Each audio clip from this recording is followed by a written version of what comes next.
दुनिया के बड़े देशों के साथ ही भारत में 5G सर्विसेज की शुरुआत इसका एक बड़ा उदाहरण है।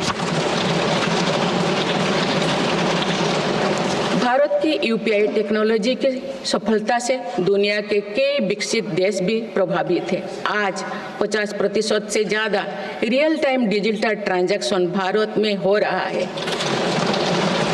मेरी सरकार ने डिजिटल टेक्नोलॉजी को सामाजिक न्याय और समानता के एक टूल के तौर पर इस्तेमाल किया है। डिजिटल पेमेंट कुछ लोगों या कुछ वर्गों तक सीमित नहीं है। भारत में छोटे से छोटा दुकानदार भी इस सुविधा का लाभ उठा रहे हैं। गांव में भी बैंकिंग सेवाएं और यूपीआई जैसे वर्ल्ड क्लास टेक्नोलॉजी उपलब्ध है। भारत में पिछले 10 साल में बने 5 लाख से ज़्यादा कॉमन सर्विस सेंटर्स सरकार की दर्जनों सुविधाएं ऑनलाइन उपलब्ध कराई जा रही हैं। मेरी सरकार ने लोगों के जीवन पर सरकार का प्रभाव कम करने के लिए ई गवर्नेंस को महत्व दिया है। डिजी लॉकर्स की व्यवस्था ने लोगों को कभी भी कहीं भी अपने महत्वपूर्ण डॉक्यूमेंट्स पाने और दिखाने की सुविधा दी गई। तेजी से डिजिटाइज होते हमारे समाज में आज राष्ट्रीय सुरक्षा से जुड़ा एक और महत्वपूर्ण विषय साइबर सिक्योरिटी है। डिजिटल फ्रॉड, साइबर क्राइम और डीप फेक जैसे टेक्नोलॉजी सामाजिक, आर्थिक और राष्ट्रीय सुरक्षा के लिए चुनौती भी बनी है। इन साइबर क्राइम को नियंत्रित करने के लिए कई कदम उठाए गए हैं। साइबर सुरक्षा के क्षेत्र में भी युवाओं के लिए रोजगार की संभावनाएं हैं। मेरी सरकार साइबर सिक्योरिटी में दक्षता सुनिश्चित करने दिशा में निरंतर कार्यरत है। इसके फलस्वरूप भारत ने ग्लोबल साइबर सिक्योरिटी इंडेक्स में Tier 1 स्टेटस प्राप्त कर लिया है।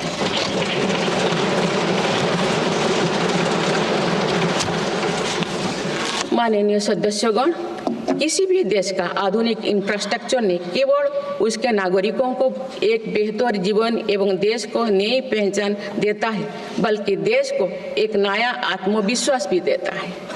बीते दशक में भारत ने वर्ल्ड क्लास इंफ्रास्ट्रक्चर निर्माण के कई माइलस्टोन तय किए हैं। इस आधुनिक इंफ्रास्ट्रक्चर से दुनिया में भारत की छवि मजबूत हुई है। इन्वेस्टर्स का भारत के प्रति भरोसा बढ़ा है, उपयोग को बल मिला है और नए रोजगार का निर्माण हो रहा है। मेरी सरकार देश के हर हिस्से को हाईवे, एक्सप्रेसवे से कनेक्ट करने के लिए मिशन मोड में काम कर रही है। पीएम गति शक्ति नेशनल मास्टर प्लान के द्वारा परियोजना पर पूरा करने की गति तेज हुई है। 2 साल पहले बुनियादी ढांचे का बजट लगभग 2 लाख करोड़ रुपया था, जो पिछले बजट में बढ़कर 11 लाख करोड़ रुपया से अधिक हो गया।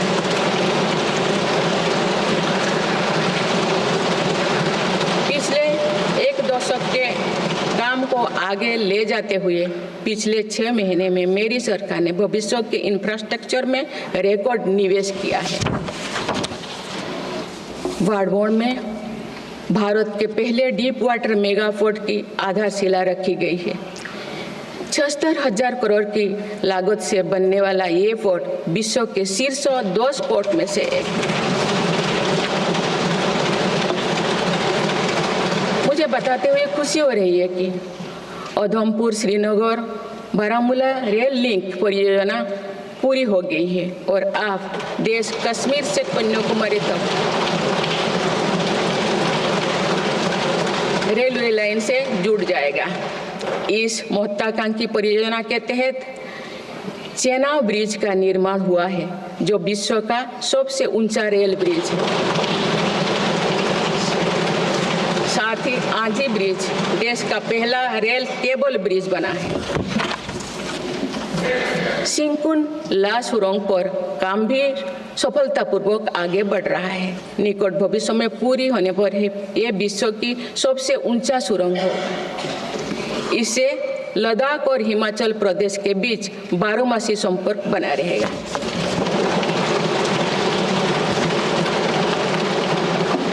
भारत का एविएशन सेक्टर तेजी से विकास कर रहा है। देश की एयरलाइन कंपनियों ने 1700 से अधिक नए विमानों के ऑर्डर दिए हैं। इतनी बड़ी संख्या में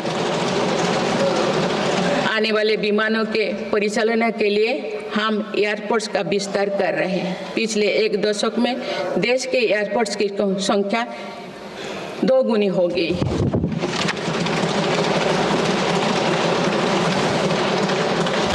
माननीय सदस्यगण, विकसित भारत को गति देने के लिए हमारे शहरों को फ्यूचर रेडी बनाना आवश्यक है।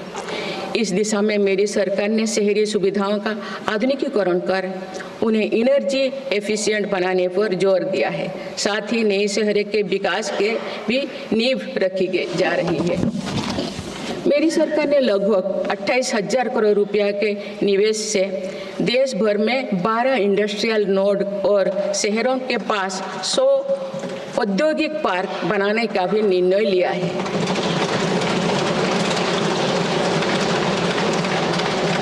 शहरी यातायात को सुगम बनाने के कार्य लगातार जारी है।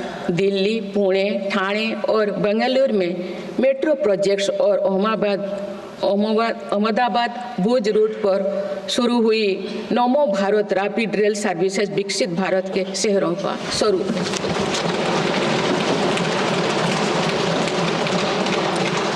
कुछ सप्ताह पूर्व ही दिल्ली में रिठारा नौरेला कुंडली कॉरिडोर का काम शुरू हुआ है, जो दिल्ली मेट्रो नेटवर्क के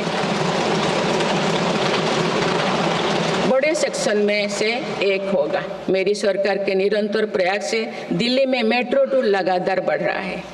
2014 में दिल्ली एनसीआर में मेट्रो का कुल नेटवर्क 200 किलोमीटर से भी कम था। अब ये बढ़कर दुगुना से भी ज्यादा हो गया।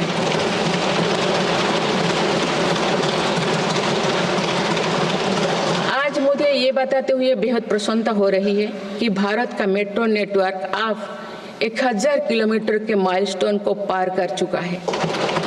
भारत अब मेट्रो नेटवर्क के मामले में दुनिया का तीसरा सबसे बड़ा देश बन गया है। लगभग 8,000 करोड़ रुपया के खर्च से देश में 52,000 इलेक्ट्रिक बस चलाने का भी निर्णय हुआ है। इससे शहरी इलाका में सुगम और स्वच्छ यातायात की सुविधा मिलेगी और अनेक लोगों को रोजगार भी मिलेगा। आसान कनेक्टिविटी और अर्बन टूरिज्म को बढ़ावा देने के लिए देश में 15 रोपवे प्रोजेक्ट्स की योजना पर भी काम हो रहा है। माननीय सदस्यगण, मेरी सरकार बहुआयामी एवं समरस सर्वस्पर्शी विकास की नीतियों पर काम करती आई है। इसीलिए मेरी सरकार ने जितना बल फिजिकल इंफ्रास्ट्रक्चर पर दिया है, उतने ही सौगन प्रयास सोशल इंफ्रास्ट्रक्चर क्रांति के लिए भी किए हैं। समाज के हर वर्ग तक सस्ती, सुलभ और गुणवत्तापूर्ण स्वास्थ्य सेवाएं पहुंचे, ये मेरी सरकार की प्राथमिकता है। अस्पताल, इलाज और सेवा की व्यवस्था के कारण एक सामान्य परिवार में स्वास्थ्य पर होने वाला खर्च निरंतर कम हो रहा है। देश में नागरिकों तक बेहतर स्वास्थ्य सेवाएं पहुंचाने के लिए 1,75,000 आयुष्मान आरोग्य मंदिर बने हैं।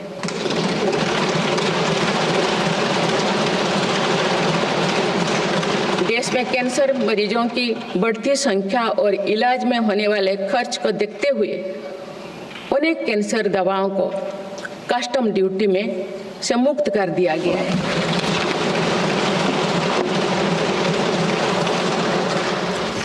सर्वाइकल कैंसर के लिए अब तक लगभग 9 करोड़ की स्क्रीनिंग की जा चुकी है।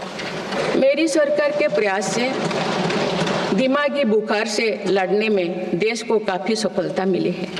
इससे होने